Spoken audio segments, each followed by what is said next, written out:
hello again. Long time no speak. Christine Dykeman. I was her guest this morning at 10 o'clock, and we talked about LinkedIn Basic and the like. And Christine is joining us today. And at 2 o'clock today, I have a LinkedIn audio event. Yes. So what I was thinking about even before this, Tuesday is actually my Monday for some people. It's the day that I do all of all these things, and I love doing it. I really, really do. I think the best part, and Christine, we were talking to the group this morning how we first met. Yes. We first met when you were commenting on a post, and I replied back, and we connected, and it's just been such a great experience for sure. And Absolutely. And you know what? Just piggybacking off of that, everyone says, well, you can't be an introvert because you're so good and you're a subject matter expert and you know everything there is to know. And I'm like, I'm an introvert too. So both Ken and I are introverts. So we have that in common, and yet we can talk very naturally because we're so excited and interested in a subject. we were just talking about Ed Hahn. Ed before. Ed is joining us today. Yes, we were just talking about you, Ed. Yes, we were talking about how after an event, about the follow-up. And I want to recognize, Terry Seaman is here. Hey, Terry. Hi, Terry. Bill Amaralt is there. We're going to have a conversation in a bit too. I love the community aspect of this. And one of the things I was hoping we would talk about today are some of the challenges that we found from our event this morning, some of the people here, some of the questions they had. First, this was the first time I actually did an event where we actually did a walk through the profile. And I was amazed at all the conversations and all the questions people had. Now, you were monitoring the chat probably a lot more than me. Did you see some common questions that the job seekers had that might be helpful for our audience today? I think that from what I can see of these names, which I know pretty much everyone, which is awesome. Yay! Thank you so much for your support.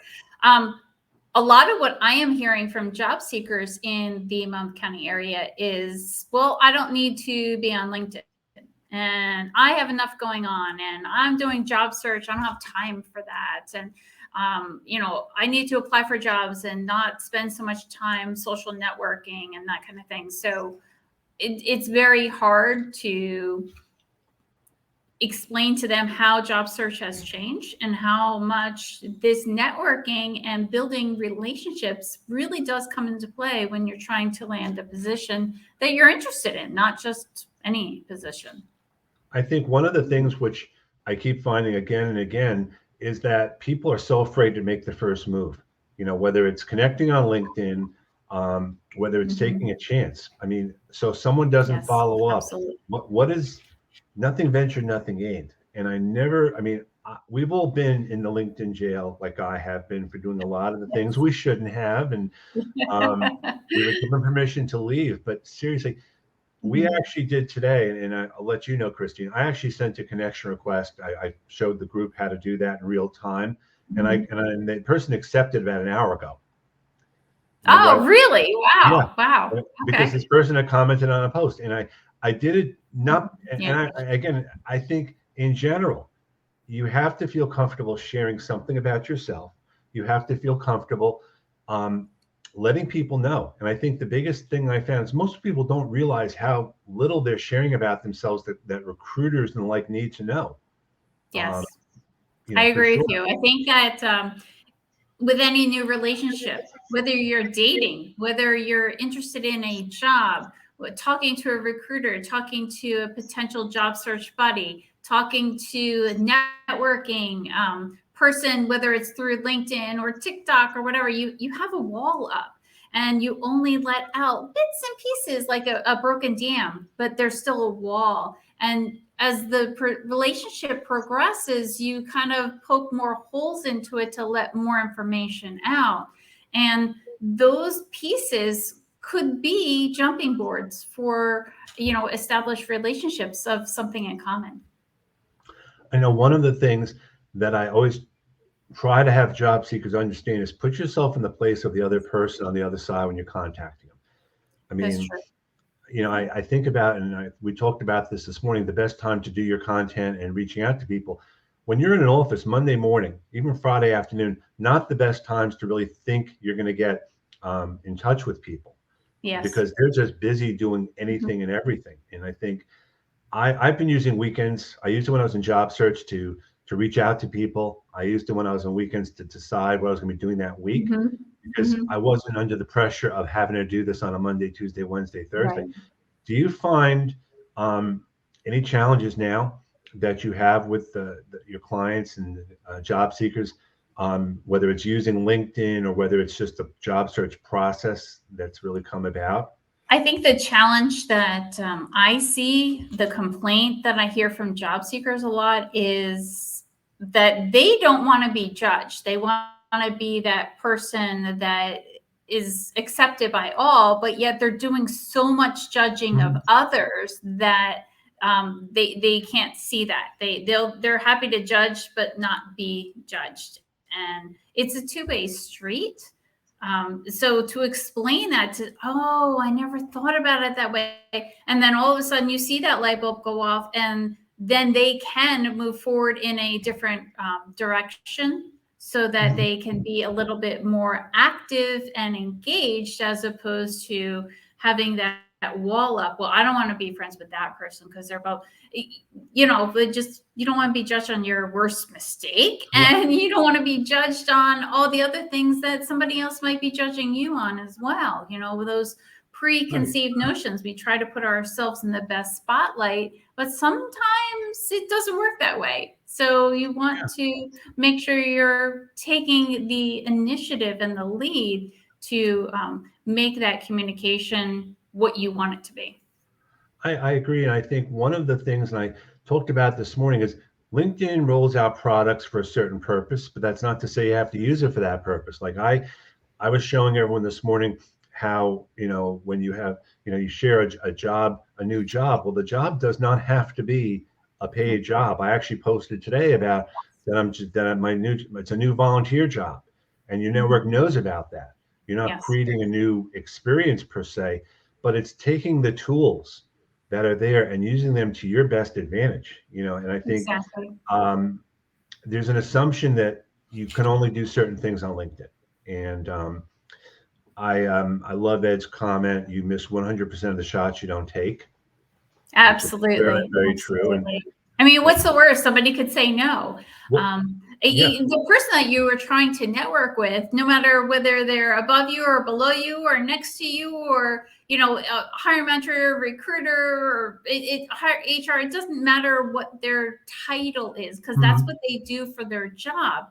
But there's still all the other things that you are, whether it's a mom or a dad or a parent or a sister or a brother or a cousin or whatever it is. That's what they do oftentimes. So that might be a different title, but that's where you can make that connection. You can build a Right. relationship because you maybe you both have kids and you're both the kids are involved in baseball or whatever it happens to be. Like you can find that common ground, or hey, I'm a Giants fan, or yeah, I like to read books, or whatever it is that you have in common. You can use that as that jumping board, even if Right. you're different lanes.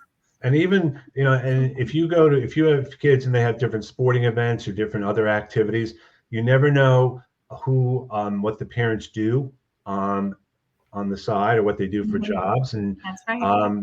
a lot of times, those are your best soft connections because you have that initial relationship. Now, I'm going to think for a second. What Susan is referring to is building a relationship with a network who's in the same university. I'm going to kind of reword that a little bit. If you go to a certain college or you're a member of a university, you should definitely be taking advantage of LinkedIn. There are the different universities like Montclair State and like they have pages. You can do a search based on that criteria because you have that frame of reference. And I think it's so important to use anything you can to your advantage because you have that commonality. I I think that remember, was really important that you mentioned that this morning, right. Kenneth, is that it's not just a job platform where you apply to jobs. Mhm. It's a database, and there's so much information on LinkedIn through LinkedIn in a database format, and those connections and the similarities. And doing some research using the tools that LinkedIn already created is making your life so much easier. Why are you not using them? Whether it's a free or a premium account, it doesn't matter. It, like, all that stuff is right there. And, you just need to actually utilize it for success. And that's why, I mean, for the most part, anything that I talked about in basic and premium, you can do the same. But I used as an example this morning, and I have to thank Abby Kohut for this because she shared it with me a while ago as a recruiter. You can do, I do keyword searches on things like I'm hiring, we're hiring, etc., through people. And then I break it down further by location and industry. And anyone who has that in the title or the about section, they're available and you can reach out and connect with them. And doing searches in any way, shape, or form.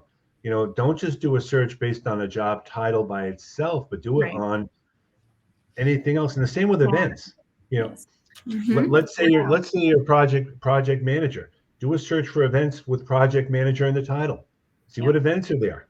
Yes, absolutely. It's all about thinking outside the box. And I think sometimes job seekers, and we've talked about this before in our groups, need to have support of others, job search buddies.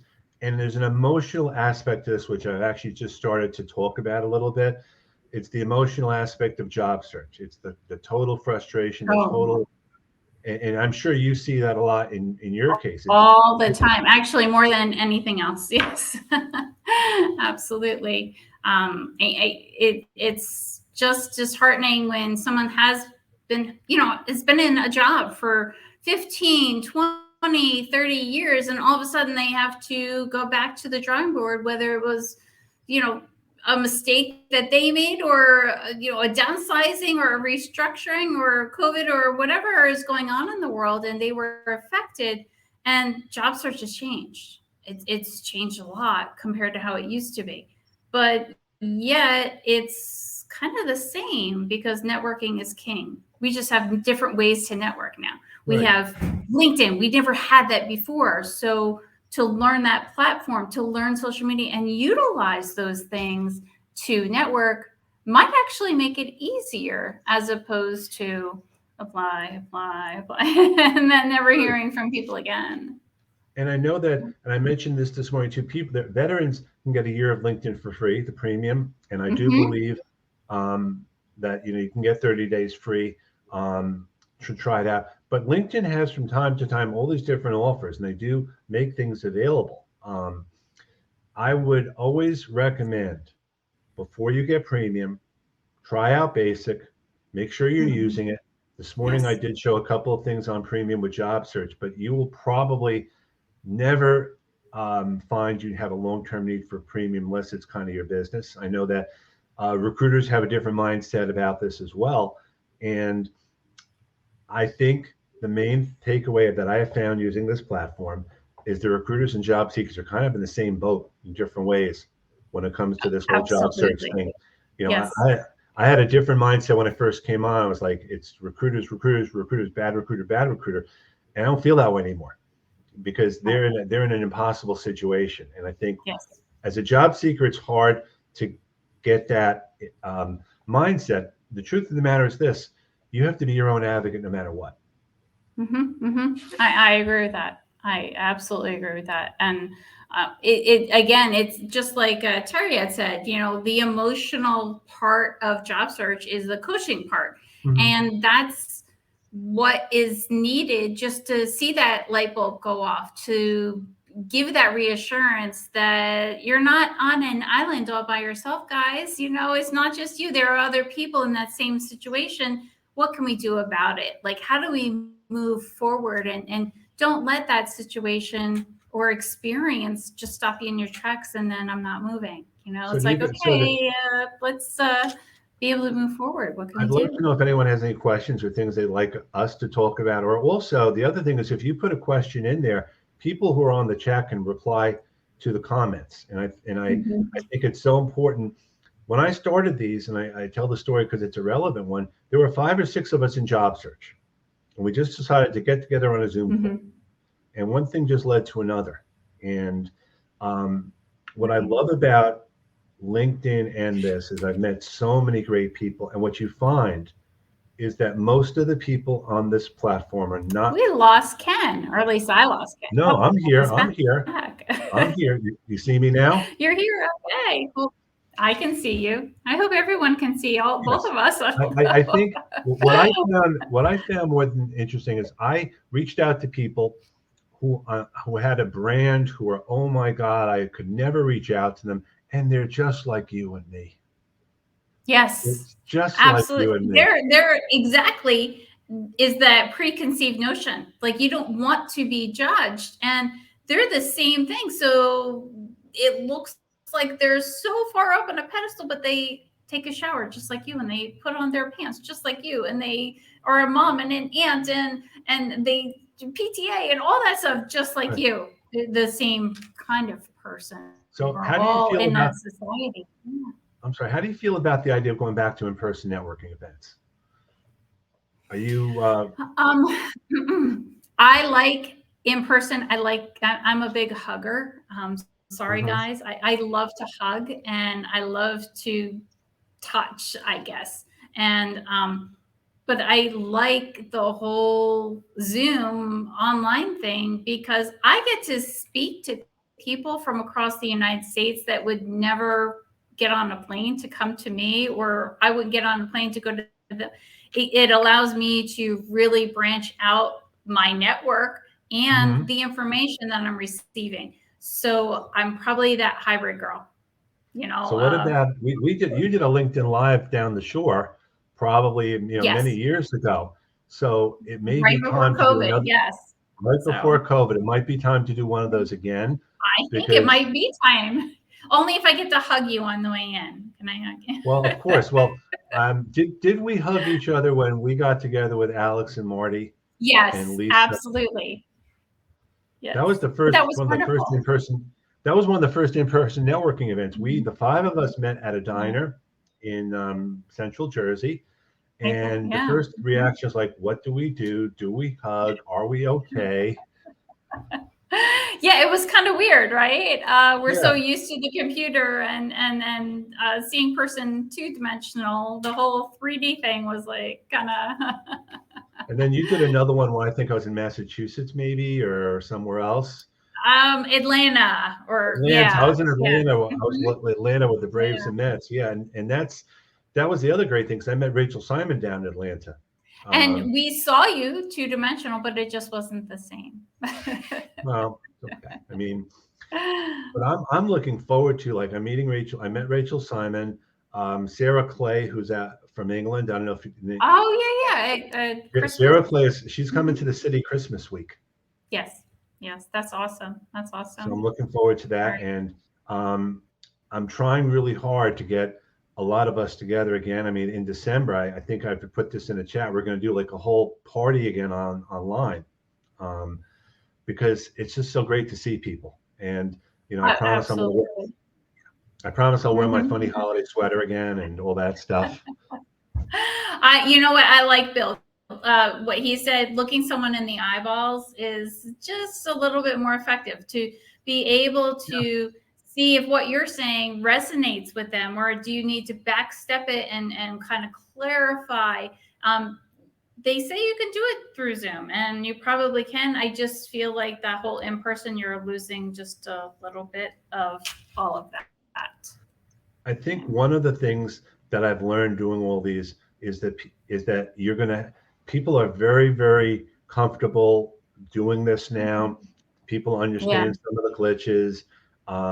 It makes it a lot easier. I remember the first time that I actually had a video interview for a job. It just wasn't working. I had to get on like Right. an hour before to make sure the connection was working and all that. And Mhm. um, Yeah. I think for me and I don't know how many people what do we have, like 90, 95 people, I guess, on the call this morning.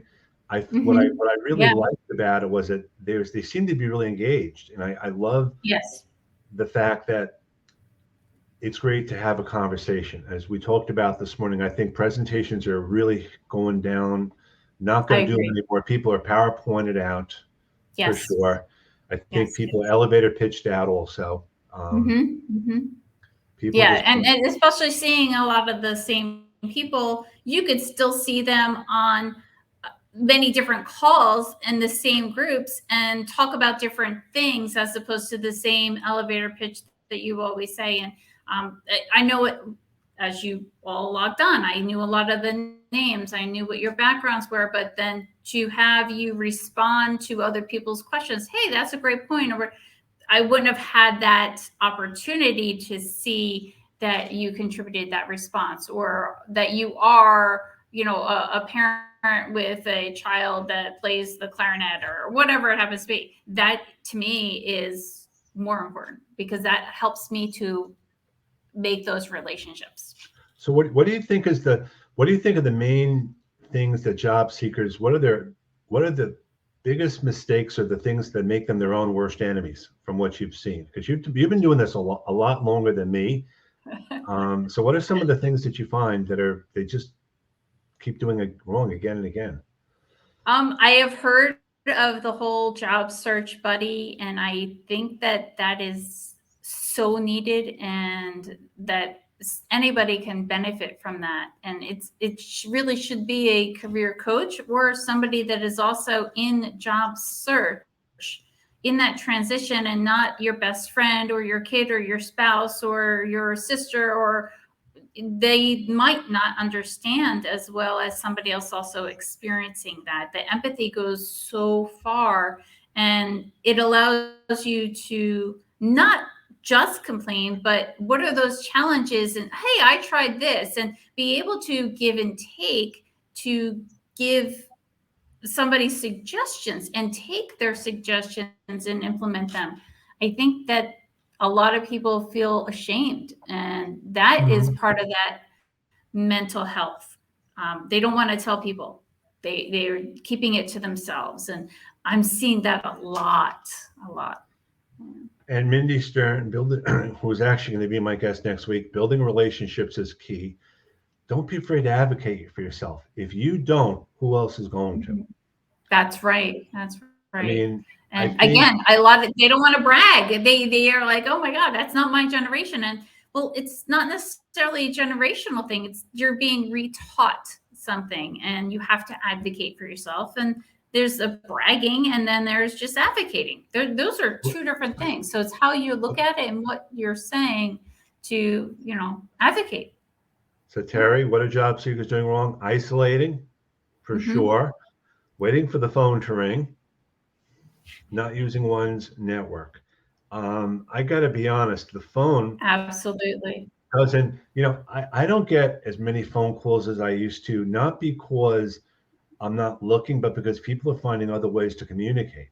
And so I think that's so important. So again, what Marty's saying, you should not go through job search without someone. And the someone should be someone who's either going through job search too, or someone who's not necessarily a member in your family, because your family may mean well. Lord knows mine do too. But you can only hear so many times, how did your interviews go today? What are your interviews tomorrow? Did you hear from this? Did you hear from that? What have you been doing all day? What have you been doing all day? You don't have a job yet? Have the sign, this is what I'm doing today. This is what I'm doing tomorrow. And people mean well. And there's a concern about maybe paying bills, or maybe how we're going to make it. So you want to understand that, but at the same time, it's not that helpful. And you really, I mean, I used to set up certain boundaries and understandings about things. But I remember with Paula, I actually sat down with Paula one day, and I said, this is what I do. And we went through LinkedIn, and I was applying for a job, and she was like, wow, she realized it was as complicated as detailed that. Yes, right. So absolutely. Sometimes it's a thing like this. It's like, because your family knows who you are, which is great, but they don't necessarily know who you from a hiring manager standpoint. Right. And they don't see you all day long. They're doing their thing, you're doing your thing. And I think that was great that you walked Paula through this. This is just one application, and this is what has to be done in order for me to even be seen. And all these other steps, it's not just sending my resume in. And those are the things that we're teaching. I'm sorry. Yeah. She actually created a LinkedIn profile, which she didn't know. because Oh, someone wow. a long time ago sent her a connection request, and she didn't know what it was at the time. So she Mm-hmm. said, "Sure, I'll Mm-hmm. accept it." So she's got a Right. profile with no picture, one connection, never filled out. Oh, gosh. Wow. Wow. Yeah. So she's one of the 850 million users on LinkedIn. So LinkedIn, if you're listening, she really doesn't count. You know what? Tell Paula to connect with my husband because it's the same thing. That should Oh, be you're on LinkedIn. Okay. Oh, you're yeah, doing stream. Okay. yeah. Well, I didn't tell you this on the call, but Paula was actually behind me with the door opening up on the Okay. call. And she's like, and she whispered in the background, "Can you call me later on?" Okay, I Right. did. And the call Right. was just to let you know this is what I'm doing today. Okay. And But that makes it a little bit harder when you are working from home, I think, like and a lot of people will encounter that when they're working from home, especially yeah, during the pandemic or haven't gone back into the office yet. You're dealing with a whole situation okay. that you So, never so really had to deal Mary with. Dietz is all willing to be a buddy and help support people who are searching, and that is perfect. And again, anyone on this call, again, Yes. just because you're in job search doesn't mean Hmm. you can't be a Yeah. buddy. Doesn't mean you don't Yeah. have something to say. I mean, my mantra is you are not your job. You don't lose your job when you Yeah. lose when you're terminated. Your skills haven't left you, and I think this is very true. It's battling the shame, rejection, and humiliation that's hardest to deal with daily. And Yes. I I get it. agree. I get it. I've been out of work for 2 years at a time, and there's nothing worse Hmm. than going through it and waiting and waiting and waiting, um, because there's just there's no specific end to it. And No, and it is just like Damon said. I mean, the rejection, and you're going through the 5 stages of grief, right, just like if you lost a loved one when you lose a job, because you have to progress through those steps in order to better understand. But to go through them is just really horrible. I I've remember. been there too. It's The other awful. thing is people want to know why they're rejected for a job, and I got to tell you, Yeah. would it really make a difference? I mean, I actually Mhm. made the mistake very early on in my job search when I was found that I was rejected. I actually called up the HR person. I said, "Are you kidding me? I have everything. I have all the skills, Yeah. and I will never could never work for that company again. And it sure as hell felt good, but there was no benefit. The guy thought I was And a hopefully lunatic, that HR person just retires and nobody else knows about it. but it felt good for the moment, and I think that's an important part of it. I mean, you can allow Yeah. yourself some time to vent and deal with things. Yes. That's part of the emotional aspect. Um, Yeah. So, as Mary says, it's as much as it's part of the process and tough to try to have tough skin, it's deflating. And it's really deflating Mhm. because if It you is. understand the system as much as we have all tried to, you apply for a job and you get rejected 30 minutes later. Well, no one saw the application. And my answer to that is if you get rejected, just apply again. Just don't Right. assume it's a rejection just because some Right. It's, system. it's just not now, not ever, just not now. And Especially as for Ed, a company that as you Ed really says, want to what have work you been for. doing all day can be positively toxic. You know, And I I love I that word, Ed. Toxic. It is toxic. I know that and maybe this goes back to my job search days. I sit up every day with a list of things I'm going to do, whether it's meetings or anything else. And I have Mhm. that list, and I put that list together, and that list will keep changing. But I also have that list handy so I can let everyone know this is what I'm doing today. I mean, Right. maybe it's an accountability thing, but it's just an idea um, of doing this. And then um, Marty talks about always being connected, always be positive. The Yeah. important thing Mhm. is to, as you go through the process, however you're feeling, you don't want to share that with the recruiter or on an interview. If you've been out of work for a year, the last thing a recruiter wants to see is you're in a pissy mood because it's your fourth interview of the day and this and that. They don't And that's care. why a job search buddy would come in handy. Well, a job search buddy, if nothing else, to do some interview role playing. I mean, Yes. we've talked about that. Like I'm going to be the hiring manager. I'm going to ask you questions. I want to see how you respond. Tell me about yourself. Where do you see yourself Right. in 5 years? All those wonderful questions. Exactly. Exactly. The And it mindset is may very seem important. like role playing is not something that you want to do, or always, push, push, or what. And it really is important to have those answers and be able to respond appropriately, knowing what you're going to say.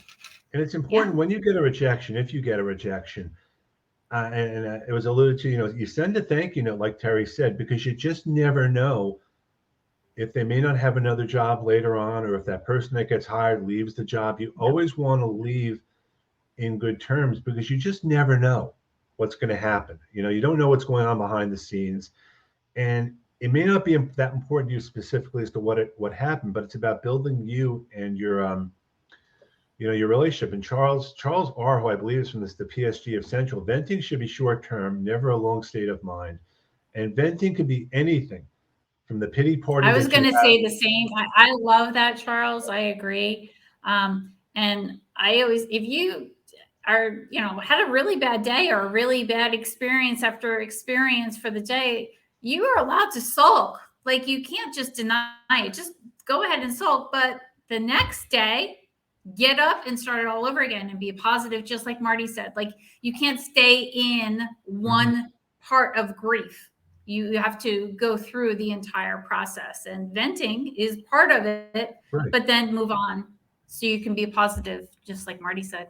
So, as an example, Anik, the question that you're asking about nonprofit organizations that support professionals, et cetera, um, that's like a perfect thing to post as question. Post that as an update question on LinkedIn, and ask Yeah. your network the answer, because I don't know. I mean, I know of a few offhand, and I can share them later on. But rely on the millions of people on LinkedIn. Rely on your network to answer your questions for you, and they'll do the best that they can. I think it's so important to not be afraid to put the question out there. And I think it's a generational thing. I know I would not be really interested in asking questions of people. I want to figure it out myself when I was working. Nowadays, it's like, I'm just going to ask the question and see who responds. It's a mindset for sure. There's no shame. No one knows everything. I don't believe. Exactly. I'm so glad you said that, Ken. No one knows everything. You're not God. You're not all knowing of everything, but you know who to ask for what thing and what situation. To me, that makes you a subject matter expert. It's not knowing everything. It's just knowing one thing and knowing everything else, having some kind of specialty. It's just, Um, Anna. Yeah. I So think it here's a was resource. Anna that's asked about some of those organizations. I don't know where you are reaching us from, but go to your local SHRM chapter, SHRM, and they will be able to point you in the right direction for all of those groups and give you contacts in your particular state that could help you and your clients out. I also think the other thing I love about volunteering is you never know who you're going to meet. You know, Mm-hmm. I Yeah. started when I was at William Passon as a mentee for students, but I met some really great people there, fellow Mm-hmm. mentors, and you just don't know Yes, who they know. Um, exactly. I think the mindset is everyone is valuable, has stuff to give, they know stuff. Yes. Don't assume that what you know as the back of your hand is something that everyone else knows, and it could be a little thing. Mm-hmm. That's For right. sure. And you don't think it's much, but yet it's so much more because they didn't know it. So you could be sharing information and just not even know you're sharing. So And then the other thing is, absolutely. think about, if you're in transition, if you have a skill, think about what you would charge if someone came up to you and said, "I need help with this project. I need an hour or 2 hours," because they Mm-hmm. know. Think about what you might charge for it. There's nothing wrong Yeah. with that. That's how I started what I was doing. Honestly, I mean, because you never know, and I think people sell themselves short in general, whether it's salary or something else. And I liken that Yes. to, if you're going to have an electrician or a plumber or someone come to your house, they're going to tell you what they charge for their work. They're going to get stuff done, and it's no different. There's a lot of Mm-hmm. free stuff out there, but if you want to hire someone, um, you're going to perhaps need to pay. What I would not do is just hire anyone willy-nilly off the internet. I would ask people for Yes. recommendations because there's a lot of bad information out there. And Yes. even with how to use LinkedIn in this platform, there's we all come Mhm. from different places. And some people will tell you one thing, it's not wrong, but it's Yes. based on their experience. So you want to find people that can speak, have an understanding as to how it would work for you. Because salespeople, business owners have a different mindset, for sure. Mhm. Mhm. I So agree. volunteering I plus agree. networking, beautiful together. The first volunteering I did many, many years ago, even before my school, is I was a volunteer at my temple back in the 1980s. Um, I was in my 20s. I said, let me just get involved with our temple board. And the thing I learned after that was people are very territorial. Nonprofits are very challenging. You just kind of Mhm. learn to negotiate and you learn to just deal with stuff. But it came in very handy Right. later on. Um, One of my favorite books was But if written you by a didn't have fellow. that experience in the volunteer situation, you would not know those things hands on, like firsthand. So I think that volunteering can give you so many more lessons than how to use an Excel sheet or how to sell or it could be so many other things that you had no idea that you'd be learning. And if you feel interested, get together a bunch of people and have your own event. Hmm. Go to Hmm. a Panera, LinkedIn have a Live. call. What? LinkedIn Well, Live. but there's no anyone can do what I'm doing now. There is Yes. no. I mean, you can create your own event. You can have a conversation. Um, the thing I still struggle with is video. Believe it or not, I'm not a video person. And I have to get out of my comfort zone to do that. But you have to be willing, and as Alan says, have daily and weekly goals. The goal, Foster, is not Yeah. to get a job on a daily, weekly basis. I mean, that's Mhm. the result. The goal might be to make 3 calls. The goal might be to spend a certain amount of time on your resume. The goal might be Mhm. to meet 10 people, because there's Right. no a goal isn't any good if it can't be attained. You know, a small goal. Because I think the mindset is, I'm going to get a job in 2 weeks. Well, you could be flipping burgers down the street. Yay. You can flip the burgers in 2 weeks, but is that a job that you want? Yes, So absolutely. is a way to connect the hiring manager's rejection for a job. If you get a rejection letter, or let's say who the person is, reach out to them on LinkedIn. You know, reach out to them on LinkedIn, and as a reminder, thank you very much for the opportunity.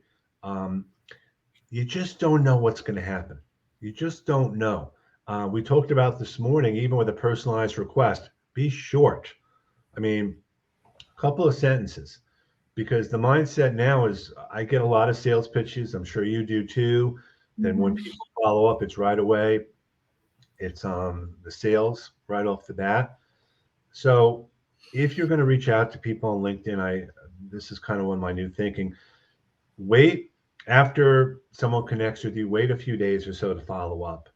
Don't just do it right away. Give it some time. And if they don't hear from you right away, that's okay too. Marty, again, volunteering not only provides you with a learning experience, it provides you an opportunity to be seen by others. Um, and the seen by others is also in your town, because Yes. because you build that relationship. Whether it's a school PTO, your place of worship, um, whatever you're doing. Yeah. Volunteering is good for the mind, good for the soul, will make you feel good. Um, this time of year, especially, um, there's different ways to go about it. And, I have to agree with Ed. There's a lot of bad info out there, but the problem is it's very hard for some people to know what the bad info is.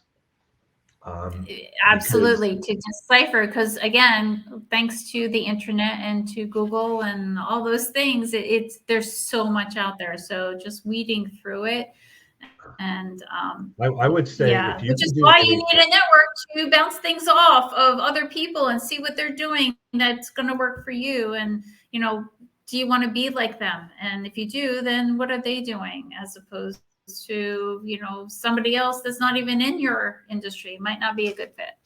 And check the date on when the articles are published online, because just because it's Yes. there, it may be a 4 or 5 or 6 year old article, which is not relevant. I mean, pre-COVID articles about job search and hiring are not going to be very beneficial now. And the same thing with everything else. I like what Karen is saying about volunteering at the Center for Food Action, as well as the Bergen County County. Horse Rescue. And the reason I like that is because they might not have anything to necessarily do with job search, but it makes her feel good. And Yeah. that's what any volunteering opportunity should. It should make you feel good, because you need some kind of payment, and that is a really good mental health payment. But you don't know who is next to you volunteering, who is going to go home and maybe have dinner at a dinner table with the CEO of some company and say, oh my gosh, Karen, she is so awesome and organized, and she's just such a pleasure to work with. And how do you know that that's not happening? So volunteering is part of your job search as well. You don't know who knows who knows who. And you always have to assume that the person you're talking to or trying to connect with or trying to reach out to is the same as you. Do you want a long invitation connection, or do you want something short and sweet, bulleted to the point so I can skim it and click yes or no? Or do you want pictures? What are you looking at? And that is probably how they're going to be as well. Not, long amounts of time, just like Ken said. I mean, this is just, think of them as a single person. I've come to know Karen, indirectly through different organizations, and she puts a lot of great posts together. But the thing is, I know her besides someone who is at the networking events, and by posting things like that online that you're comfortable with, posting about yourself, again, it's a personal decision how much you post and how you're going to post it, but you want to make sure that people see a different side of you. It shows not just that you're active and busy, but there's more to it than just LinkedIn. LinkedIn is now much more social than it used to be. Some people will say it's too social, but this is how people do. I'm smiling here because this is an inside joke. Joey Himmelfarb just wrote a book. And he is having a book signing this Friday. He should go. Yeah. And he's going to be on my event on November 8th. Joey, I actually have to admit, I just read the book and it's amazing. And I would say, Joey, if you feel comfortable, to put a link in the chat where people can find out about the book or anything else. I think Joey did, and again, writing, this is something, if anyone feels inclined, what did work for me in job search also is I actually kept a diary of what I was doing. And I went back and read it later on, got my feelings down on paper. And it's just a good way to kind of to get your thoughts down. If it's a bad day, just write it down, get it out of your system. But then afterwards, that's interesting. That's interesting. Yeah, I mean, think about it. Yeah. This is, I'm pissed at the world today, or this was a good day, or, it's just a way to get it out. It's like how many times, I can't tell how many times I debated and I was an email and I never sent the email. I'm happy I didn't send it because I was not in the right frame of mind. So that was kind of an example. So Karen, is about volunteering. Like I said at the beginning here, if you can, when you go to your status, to your updates, you can post down, you can celebrate your opportunity there. Absolutely. Because what people do is your job search, your new job may be volunteering. It doesn't have to be a paid job as long as you refer to that. And then your network may know about it. Again, you got to toot your own horn. If nothing else, you have to toot your own horn, because if you don't, no one else will. And even with the volunteering, like, what skills are you using in that volunteer capacity? Like, hey, it was a great day today at XYZ bank because we were able to help families and giving back and paying it forward. And what are those mental skills as well as the work skills that you were using. And it could be a couple sentences, but if you put it out there in post, you're like, yeah, I'm so happy to read that. Or I had that same kind of experience today, and I was the recipient of your help. Thank you so much. It could be from so many angles, and you're just letting people know, especially if they don't know that about you. And maybe it is a new connection, and you don't know who's going to share it and with who. And again, a CEO or hiring manager, somebody could read it. So as an example, if you're going to do something for the holidays, let's say you're going to donate you're going to give to a food bank, or you're going to do something, take a picture of yourself doing that and mention that you're doing that. Now, I mean, it's little things like that, and it's not, or mention, or take a picture of the organization and mention that the organization is looking for something. Be a cheerleader. Be a cheerleader. Absolutely. And there's some wonderful resources in the chat. So if you haven't taken a look at it, I definitely recommend it, because there's all kinds of links to books and to articles and things that are going to help anybody, whether you're in job search or not in job search, just to kind of keep you motivated and on target for your next adventure. So as we end this call, I have to take a couple minutes to get some water or some coffee. We're going to be going on to LinkedIn audio at 2:00 for the third part of this wonderful day. If you are on LinkedIn and you go to my profile, it should be there. If not, if you want to just message me, or actually, because I can't put it in the chat, but if you do a search for events under LinkedIn, you'll find it. We're just going to be chatting, continuing this conversation. LinkedIn just rolled out audio to company pages, so as one of the people beta testing it, we're going to give it a shot. Thank you, Christine, very much for joining me today. Having me. Appreciate it. Okay. Thanks for having me. All right. So we'll see you guys in a bit. Thanks a lot for attending, everyone. Have a great day and stay safe. All right. Bye, everyone. Bye.